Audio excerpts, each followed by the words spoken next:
case study about Dabbawala. Have you heard about Dabbawala? In Mumbai. It is a popular business in Mumbai where the Dabbawalas, these are all illiterate persons. What they will do is they will collect the lunch from their home and they will deliver to customers who are working in IT sector or teachers or anything. That is Zomato வந்து from hotels they are delivering to customers. இது வந்து homemade food. காலையில time இருக்காது இல்லையா சமைக்கிறதுக்கு, அதனால என்ன பண்ணுவாங்க, ரிலாக்ஸாக வீட்டில் இருக்கிறவங்க சமைச்சு வைப்பாங்க. ஆஃப்டர்நூன் இந்த டப்பாவாலாஸ் வந்து ஹோம்லேருந்து கலெக்ட் பண்ணிட்டு they will deliver to particular persons. Okay, அவங்க தான் டப்பாவாலா. இதோட கேஸ் ஸ்டடி என்ன பார்த்தா, இது சிச்சுவேட்டட் இன் ஃபர்ஸ்ட் மும்பையில் தான் இந்த கான்செப்ட் வந்து ஸ்டார்ட் ஆச்சு. ஃப்ரெஷ்லி ஹோம்மேட் ஃபுட்டாக ஃப்ரம் ஹோம் அவங்களோட லஞ்ச் பாக்ஸஸ்லேயே 2 ஆஃபீஸ் ஒர்க்கர்ஸ்க்கு அவங்க டெலிவர் பண்ணுறது தான் அது வந்து இது. It is also called as tiffin walas. Okay, ma'am. So இந்த 3 என்ன அவங்க 3 பாயிண்ட் ஃபார்முலா எதனால அது சக்சஸ்ஃபுல் ஆச்சுன்னு பார்த்தீங்கன்னா, discipline, code of conduct and hard work. இந்த 3 திங்ஸ் அவங்க ஃபாலோ பண்ணியிருக்காங்க. இந்த ஹிஸ்ட்ரி என்னன்னு பார்த்தீங்கன்னா, இட் ஸ்டார்டட் இன் 1890s. தென் இவங்களுடைய இது என்னன்னு பார்த்தீங்கன்னா 8th grade ஸ்கூலிங் படிச்சிருந்தா போதும், ஜஸ்ட் டெக்ஸ்ட்டை ரீட் பண்ண தெரிஞ்சால் போதும், அவங்க யாராக இருந்தாலும் டப்பாவாலாக ஆகிடும். ஓகே, ஸோ நம்பர் ஆஃப் டெர்ம்ஸ்ன்னு பார்த்தீங்கன்னா 2 lakh different boxes, that is 4 lakh transactions இருக்கு. 2 lakh டிஃபரெண்ட் பாக்ஸஸ் தான் அவங்க டெலிவர் பண்ணுறாங்க இந்த டப்பாவாலாஸ். டைம் டேக்கிங் வந்து 3 hours. காலையில் 11:30 ஆரம்பித்தாங்கன்னா 12:30, 1:30, 2:30 இந்த 3 ஹவர்ஸில் அவங்க டிஃபரெண்ட் பாக்ஸும் டெலிவர் பண்ணுறாங்க. அதுக்கு ஒரு டீமை வச்சு அவங்க ஒர்க் பண்ணிட்டுருக்காங்க. ஸோ எரர் ரேட்டுன்னு பார்த்தீங்கன்னா 116 million ட்ரான்சாக்ஷன்ஸ். எந்த எரருமே இல்லாமல் கரெக்டான டிஃபரெண்ட் பாக்ஸ் கரெக்டான பர்சன்ஸ்க்கு கொண்டு போய் ரீச் பண்ணுவாங்க dabbawalas.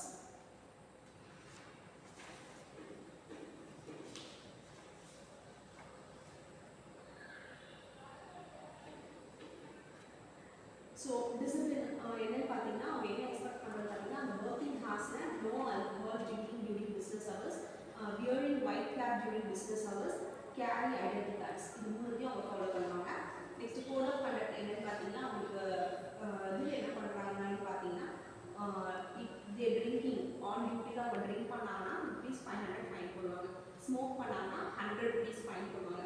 Not wearing the white கேப்னா 25 rupees ஃபைன் போடுவாங்க. நாட் வெரிங் த ஐடி கார்ட்னா 20 rupees fine. Then they leave without intimation, அதாவது ப்ராப்பராக இன்டிமேட் பண்ணாமல் அவங்க லீவ் ஆகிட்டாங்க, ஒர்க் பண்ணாமல் போயிட்டாங்க அப்படின்னா தட் இஸ் 1000 rupees அவங்க வந்து பே பண்ணுற மாதிரி. So supply chain of dabbawala எப்படி அவங்க பண்ணுறாங்கன்னு பார்த்தீங்கன்னா, டைமிங் பார்த்தீங்கன்னா 9:30 to 10:30 PM pick up dabba from residents and bring to Adheri station. The Adheri station is a railway station. அவங்க rails தான் யூஸ் பண்ணுவாங்க, பர்சனல் வெஹிக்கல்ஸ் எதுவும் வச்சுக்கல, rails மூலமா தான் போயிட்டு அவங்க டெலிவர் பண்ணுறாங்க. So 9:30 to 10:30 they have to pick up the lunch boxes from the home. Then 10:30 to 11:30 என்னன்னு பார்த்தீங்கன்னா journey in local train, 1 hour வந்து journey time. Then 10:20 to 12:30 குள்ள unloading and sorting at destination station. So destination station la irangi and dabbas alla irakki vekkradhu. Next one sorting at destination station 2:48 to 3:30 kulla the destination station la on sort panni vechiranga, endha area ku endha different box ku sort panni vechirukku. 1:30 to 2:30 kulla collection of empty dabbas, that means 1:30 ku reach aayidanga appadina thirupi andha dabbas collect pandrathu 1:30 to 3:30 time. 12:30 to 1 வந்து delivery to respect to customers time. And 3:30 to 4:30 returning dabba to residents or caterer. Homes na empty dabbas provide பண்ண வேண்டியது 3:30 to 4:30. The whole day ஓடைய split up இப்படி தான் இருக்கும். Strength weakness என்னன்னு பார்த்தீங்கன்னா, டப்பாவோட சொல்லி ஸ்ட்ரென்த் வந்து coordination, team spirit, time management, low operation cost and customer satisfaction. Weakness என்னன்னு பார்த்தீங்கன்னா, high dependability on local trains, funds from the association, limited access to education. ஏன்னா உங்களுக்கு எஜுகேஷன் இல்லை, ஃபண்ட்ஸ் உங்களுக்கு யாரும் கொடுக்குறது இல்லை, ஆனால் லோக்கல் ட்ரெயின்ஸ் மட்டும் தான் டிபெண்ட் பண்ணியிருக்காங்க, ஒன்றும் லீகல் எதுவும் இல்லை. ஆப்பர்ச்சுனிட்டிஸ் என்னென்னு பார்த்தீங்கன்னா, catering, wide range publicity, operational cost is low.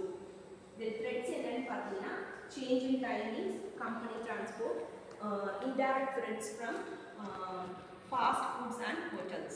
Okay, these are all the threats. So அந்த டிஃபரெண்ட் பாக்ஸில் அவங்க வந்து நேம்ஸ் போட்டு இது பண்ணாங்கன்னா